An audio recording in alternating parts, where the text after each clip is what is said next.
Welcome back to the Essential GovCon Brief, brought to you by our firm, Gordon Reese, Scully Mancicani. I'm Patrick Burns, and this is episode 17 of our monthly rundown of key legal developments affecting federal contractors. I'm joined today by my colleague, Laegan Meyers. And this month, we're covering two major developments.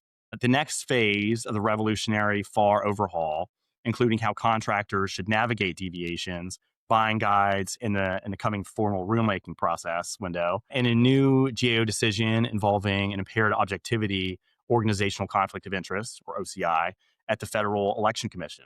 So, Laegan, welcome back on the show. Good to have you. Thanks, Patrick. And for our listeners, today's topics both come down to one core issue: what contractors need to do to stay compliant and competitive during a period of major regulatory transition. On the FAR side, contractors need to understand how to operate in an environment where solicitations may follow the legacy FAR, the new deviation-based language, or a mix of both. And the GAO decision shows the importance of OCI documentation as mandated under the FAR. If an agency doesn't create a clear record evaluating a conflict, that silence can overturn an award. So let's start with the FAR overhaul. This is the most comprehensive restructuring of the federal acquisition regulation since its inception. Overall, the overhaul is designed for a few things. To return the FAR text to a statutory baseline by eliminating some non-statutory burdensome requirements, to rewrite and reorganize the FAR in quote-unquote plain language. This essentially means it's understandable to a layperson, for non-lawyers, and to reduce, as much as possible, ambiguity. And this is also designed to shift many detailed procedural rules into new buying guides, which we'll review. And this will provide, or is aimed to provide, best practices for contracting officers outside of the regulatory text. So we're currently in the early implementation period and not the final rulemaking phase that will happen over the next few years. And so a major milestone occurred just last month on November 3rd, 2025. The comment window for a substantial set of model deviation text closed, and agencies received authority to use class deviations to implement much of the rewritten FAR language. For contractors, this matters because a class deviation allows an agency to depart from the current FAR and apply the new text immediately. And adoption is uneven. So some agencies are moving quickly and others are moving more slowly. So today we have a dual regime environment. So some procurements use the legacy FAR and others incorporate portions of the revised FAR through deviations. And then some are using hybrids of both. So contractors need to identify which regime governs each solicitation. Let's get into buying guides. This is a new structural component of the FAR ecosystem. So a buying guide is non-regulatory guidance document that will explain best practices, implementation considerations, and procedures for applying the revised FAR framework. So it's intended to make the acquisition process far more flexible by removing some procedural detail from the FAR itself. And so some key characteristics of this, so they're not binding, as I mentioned, they're not binding regulations. Because of that, they don't create enforceable rights or protest grounds, but they will still inform agency expectations because contracting officers will use them in acquisition planning and the evaluation process. So because buying guides are not legally binding, contractors generally cannot protest an agency's failure to follow a buying guide in the same way they could challenge a failure to follow the FAR or solicitation term. However, there's a possibility where this is a new area, certainly. So we'll see going forward whether this is the case, but the buying guides may indirectly affect protests or provide a basis for protest where the solicitation expressly incorporates a buying guide requirement or the agency's application of guidance is inconsistent with stated evaluation criteria. But as a default rule, the buying guides will influence agency practice, but not expand protest rights. So the biggest practical issue for contractors is operating in this transitional landscape.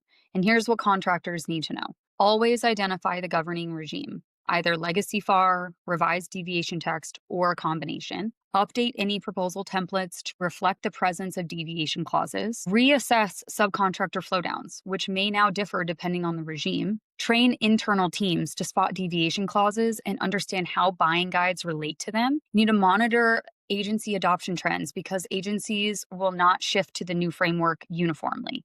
And so this year, where procurement teams must pay even more attention to solicitation language and avoid any assumptions. So, what comes next in terms of a timeline? We're currently in the pilot implementation phase, which is expected from the end of this year, December 2025, through 2026, where agencies will use the deviations to test new language. There's a forthcoming formal notice and comment rulemaking phase anticipated for 2026, but that exact timing is really up in the air and will likely vary based on the FAR part. Usually that will come first before an agency will implement any kind of rulemaking, but they're kind of flip-flopping the procedure for the purposes of this new FAR rollout. And so the government anticipates consolidating the new FAR text into final rule form over 2027 and 2028 timeframe, though that will depend on feedback and interagency coordination. So that's also up in the air. And some provisions eliminated from the FAR have sunset clauses, meaning that they will expire unless reintroduced by formal rulemaking. So the full overhaul will unfold over several years, and contractors should treat this as a phased transition rather than just one single regulatory event. And so, turning to our second topic of today, the GAO's decision in Castro and Company LLC is a significant reminder that agencies must document their organizational conflict of interest analysis. Even when an agency believes a conflict is minor or manageable, the absence of a written evaluation can undermine the procurement. Before we get into the facts, let's quickly review the three recognized OCI types under FAR Subpart 9.5.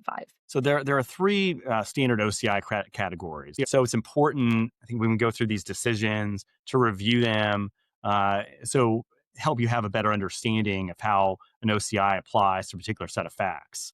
So the first is bias ground rules, occurs when a contractor helps define the requirements, evaluation criteria, or an acquisition approach, and then competes for the same work. Unequal access to information occurs when contractor performing other government work has access to non-public information that gives that contractor a competitive advantage. And the third that applies here, the Castro case, is impaired objectivity. And that applies when a contractor is asked to evaluate or influence decisions affecting itself or competitors.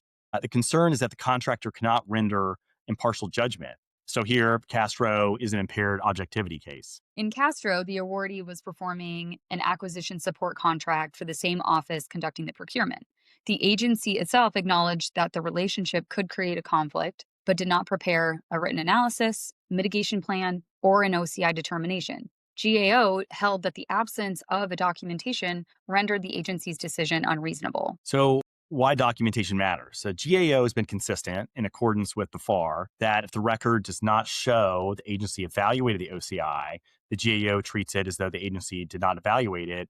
And so, which was the case here. Also, the GAO noted two additional errors unrelated to the OCI issue, that the technical evaluation was inadequately supported and that the best value trade-off was undocumented. Castro's lower price proposal was not meaningfully compared to the awardees. So here, GAO recommended reopening the evaluation, fully documenting the OCI analysis, and issuing a new source selection decision.